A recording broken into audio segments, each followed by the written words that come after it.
After studying the sound of thunder, a sound of thunder, we come across something called the butterfly effect. Sometimes it is called the chaos theory. That one little thing being different could make all the difference in the balance of nature or in an occurrence. And so I thought it would be fun to look at this for just a little bit. A man named Edward Lorenz, there's like this theory that a butterfly flapping his wings in the Amazon can cause a tornado somewhere else. And I don't know that has been proven, but Edward Lorenz put in some data about weather, and he used he rounded the decimal, and then he put the real decimal in, which was like to the 10th. He rounded it to like the 10th, and then he ran it again by using like the 10,000th or whatever. And he got this picture of like chaos. But what was so interesting is it kind of looks like a butterfly. And there's it was just kind of almost creepy when he did that.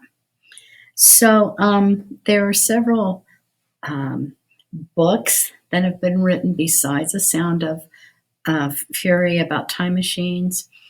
Stephen King, he writes all the horror stories, and he wrote a work called 11/22/63. And Jake discovers a portal in a diner pantry, and it leads him back to 1958. So he wanted to know if he could alter history.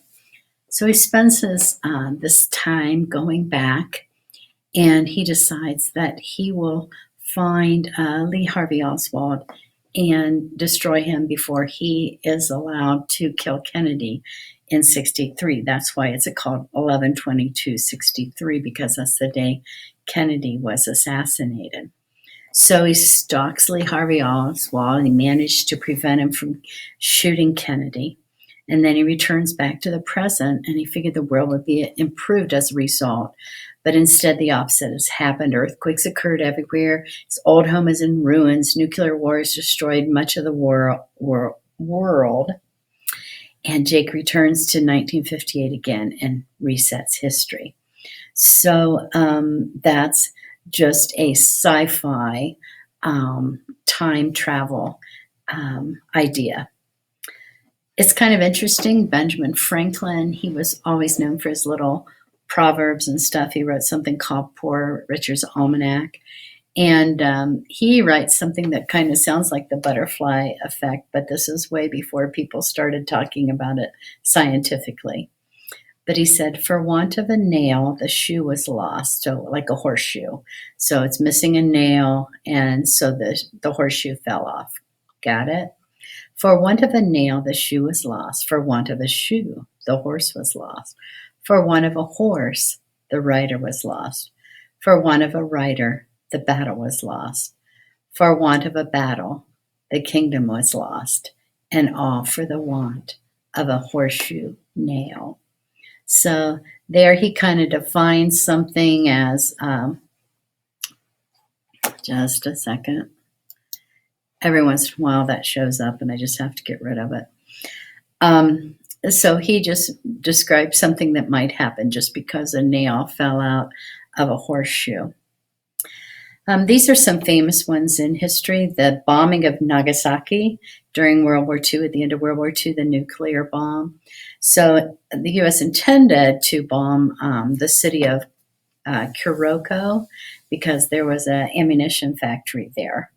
But the weather was cloudy and they couldn't find it. And so finally they gave up and they bombed Nagasaki.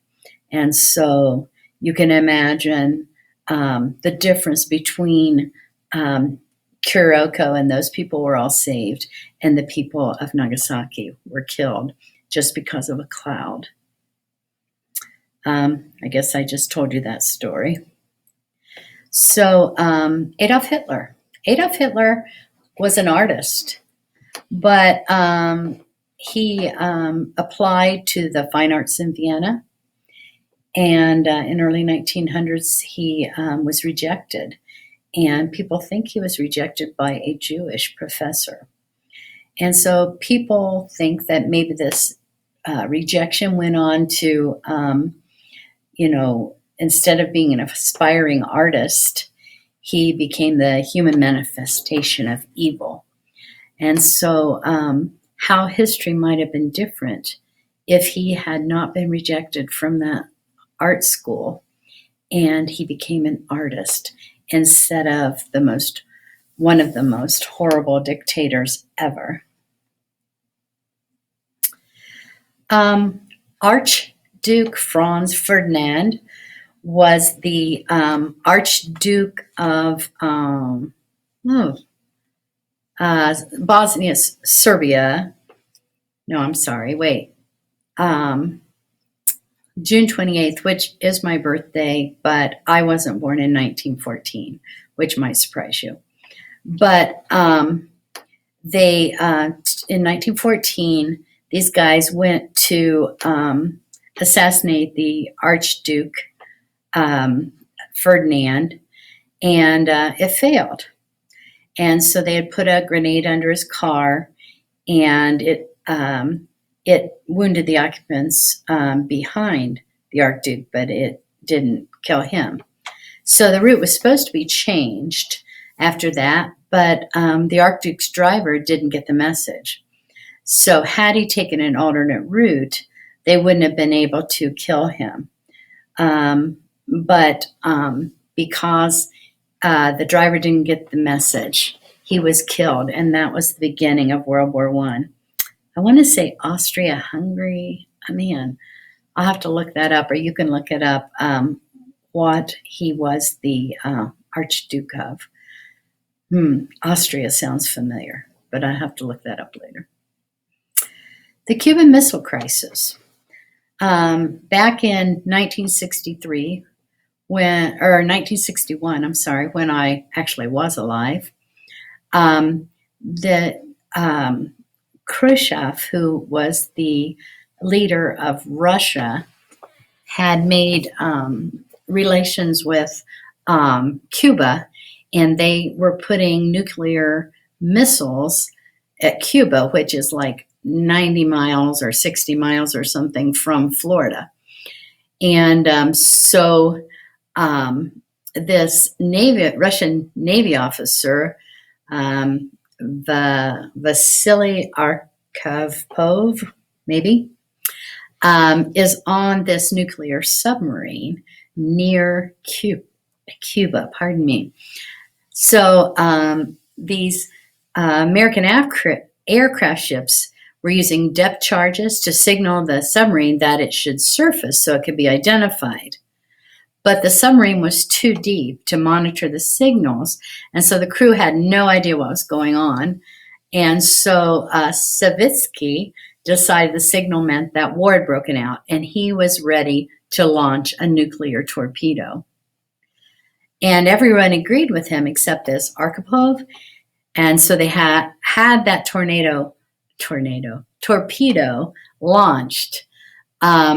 Nuclear clouds would have hit, because, if they had launched a nuclear, then we would have hit Moscow, and they would have hit London in retaliation, and East Anglia and Germany, wiping out half of the British population. So the results could have been a worldwide nuclear holocaust as the countries retaliated and spread.